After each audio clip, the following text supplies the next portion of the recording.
Deus me curou da esterilidade. Nosso IP floresceu na esterilidade. Ask me why I'm smiling, ask me why I'm free, ask me why there's joy. Hoje a palavra está mais comigo.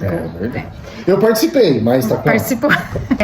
A gente quer fazer esse vídeo para tocar vidas de mulheres que precisam ser curadas da esterilidade. Muitas vezes a esterilidade está no corpo, outras na mente, e algumas vezes a esterilidade no mundo espiritual. Minha história começa em 2000, nós tivemos a Fernanda de forma natural, mas foi um milagre porque eu já tinha um diagnóstico de que eu precisaria de tratamento, eu já estava indo atrás, a gente já queria planejar essa gravidez, mas ela veio de forma natural. Eu tenho um histórico de pouquíssima ovulação, eu ovulava uma vez por ano, demorava 1 ano e meio, um pouquinho menos de 1 ano, então era muito complicado planejar isso. Então a gente já estava vendo isso antes de engravidar da Fernanda. E quando a gente se converteu em 2003, a gente começou a nutrir, que já era um plano, né? Mas nutrir de novo o sonho de ter a segunda filha. E aí a gente esbarrou nessa questão. Não tinha como programar, não tinha como saber o dia da ovulação. Eu não tinha a menstruação, eu não sabia o dia da ovulação, eu não sentia nenhum sintoma. Então era bem complicado. Em outubro de 2004, nós entramos com tratamento. Na primeira cartela eu engravidei. A gente descobriu numa terça e eu perdi o bebê na outra terça. Ali eu decidi não tomar mais aquela medicação, porque quem faz o tratamento sabe, é uma medicação que você tem que ficar com um calendário ali, então você conta os dias, depois da menstruação tantos dias, aí você toma tantos remédios, aí assim, é tudo muito estressante, muito gera, né, uma pressão, né, uma ansiedade. Uma ansiedade, uma pressão, e aí você fica rendido nisso. Então eu falei, eu não vou fazer. A gente já tinha se convertido, isso foi em 2005, a gente tinha acabado de batizar, inclusive. Falei, Deus vai fazer esse milagre. E a gente recebeu, inclusive, uma palavra que eu era estéril mesmo, que eu precisava de medicação, que eu precisava de médico, porque eu não iria engravidar. E esse dia eu respondi pra pessoa, eu falei, tá enganada, eu vou engravidar, Deus vai me dar. Mas era angustiante, né? Porque mês após mês a gente via que não acontecia. E eu queria... Tentava e não conseguia. Tentar já era bom, mas conseguir seria melhor. Dessa situação. É uma tentativa boa. Mas quando eu perdi esse bebê em 2004, aconteceu algo interessante. A gente perdeu esse nenê num feriado, né, 2 de novembro. Não precisou de curetagem, estava de pouquíssimo tempo. A Fernanda tinha 4 anos, tinha acabado de fazer 4 anos. Essa noite ela acordou. Eu fui no hospital, fiz ultrassom, viu que estava tudo limpo, eu já tinha perdido o bebê. Só que fica tudo muito dolorido, como se a gente tivesse assim com um processo de cólica, fica tudo muito sensível. Eu fui dormir, a Fernanda acordou na madrugada. E aí o Fernando veio e colocou a Fernanda no nosso meio, como a gente já fazia. Mas como eu tava com a barriga sensível, deitei de lado, pus o braço na frente, porque se a Fernanda se movimentasse, ela ia bater no meu braço.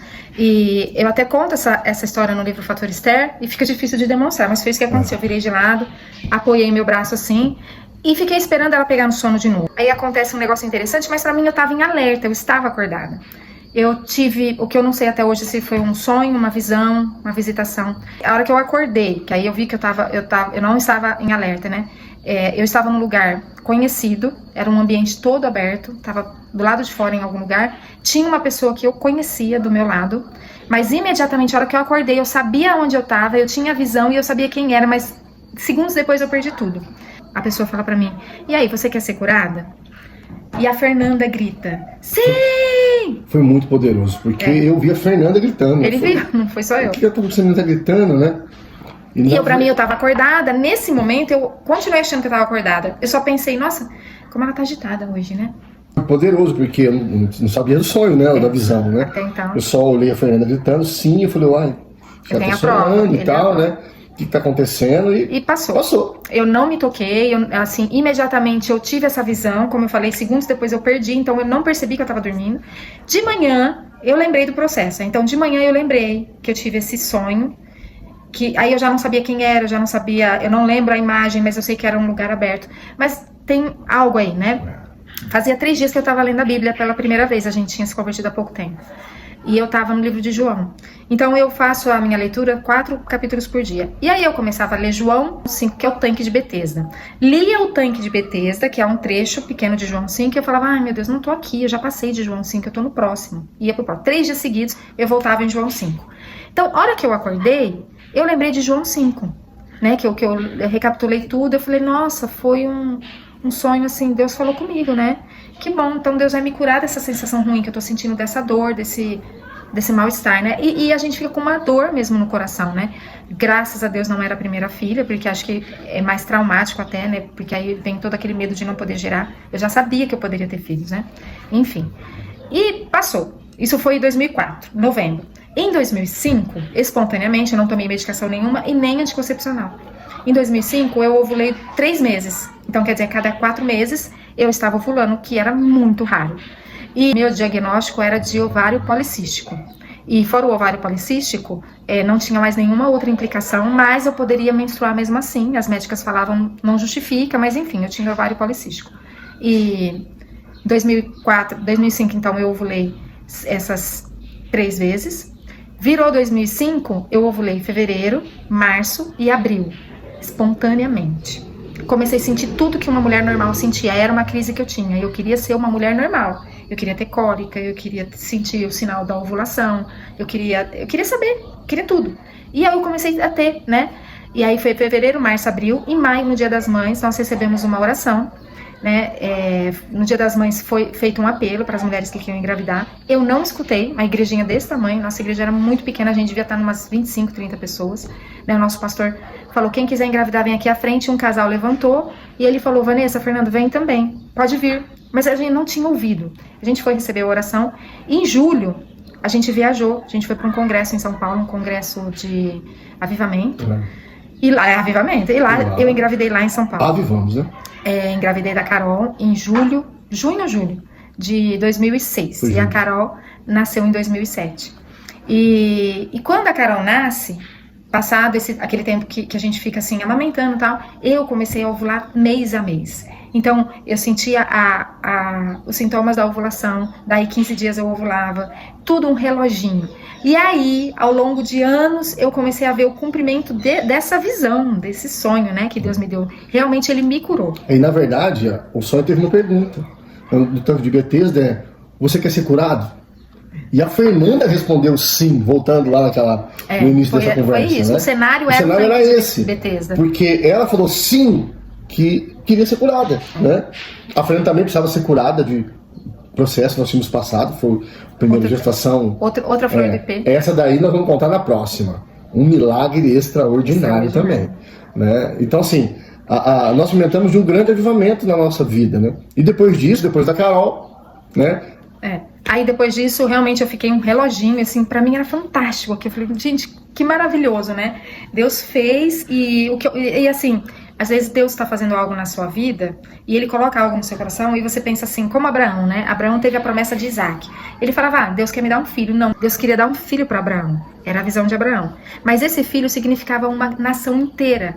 Abraão tinha os olhos na descendência dele. Eu preciso ter um descendente, eu preciso ter um filho, um herdeiro. Mas Deus não via Isaac, Deus via Israel. Era o povo, né? Era o povo. Então eu vi a minha dor aquele dia. Eu falei, Deus vai me curar da dor. Deus me curou da esterilidade. Mulher estéril. Ana foi curada da esterilidade. Raquel foi curada da esterilidade. Rebeca. Sara. E Vanessa foi curada da esterilidade. Eu fui curada da esterilidade. Quando a Carol faz 1 ano, eu engravidei da Alicia. E assim, o dia que eu engravidei da Alicia, eu sabia que eu poderia engravidar. E eu pensei, né, se Deus me curou conforme eu tô achando que Ele me curou, eu posso estar grávida. E eu estava grávida da Alicia. Eu engravidei da Alicia no dia que eu percebi mesmo. A Maria também, a gente percebeu que nesse dia pode ser que eu tenha engravidado. E eu engravidei da Maria. E ali eu tinha uma médica... E calma, só foram essas, tá? São 4. Na gravidez da Maria, inclusive, eu tinha uma médica, uma senhora já muito competente, uma médica daquelas atenciosíssima. E aí eu falei pra ela que eu tinha diagnóstico de ovário policístico, ela falou, ela não era crente. E ela não sabia que eu era crente. A gente tava ali no começo do pré-natal, né? Ela falou, mas eu acho que então que você foi curada do ovário policístico, porque você tem 4 filhos, como é que explica isso? Eu falei, é um milagre, eu fui curada mesmo. Então nós trouxemos aí mais uma flor do nosso IP florido, para você saber que a sua esterilidade não é um ponto final. Inclusive ela não é nem sua. Pode abrir mão que Deus tem um tempo de fertilidade para você. Amém. E você que se acha estéril em alguma área da sua vida, na área profissional, ministerial, na área financeira, na área conjugal, nós queremos declarar algo para você. Que essa esterilidade vai cair por terra. Amém. E você vai ser muito frutífero em nome de Jesus. Na área emocional. Na área emocional, Quantas pessoas se acham adoecidas na área emocional? Assim como o IP floresce, né? Em meio ao caos, em meio a grandes desafios naturais, que você, de maneira maravilhosa, possa ser despertado por para esse novo tempo da sua história, que toda infertilidade, toda esterilidade caia por terra em nome de Jesus. Amém? Inclusive toda dor, todo processo de sofrimento. De luto até que talvez tenha passado, né? Tudo a gente pode enxergar de duas formas, como uma grande barreira, um grande problema, uma grande dor, uma grande montanha, ou como uma grande oportunidade de milagres. Me veio algo no coração, muitas vezes quando a gente passa por esse luto de perder um bebê, né? De um aborto espontâneo, e muitas pessoas falam sobre o útero virou uma sepultura. Nós queremos clamar a Deus que isso seja cancelado contra a sua vida. Isso é uma mentira de Satanás. Sim. Seu útero é frutífero, sua vida é frutífera. Amém. E que Deus te abençoe muito em nome de Jesus. Você floresça e frutifique como um lindo IP. Amém. Em nome de Jesus. Deus abençoe, queridos. Próximo IP, semana que vem, segunda-feira. Poderoso. Pensa no milagre. Meu Deus. Deus abençoe. Já tô aqui quase falando.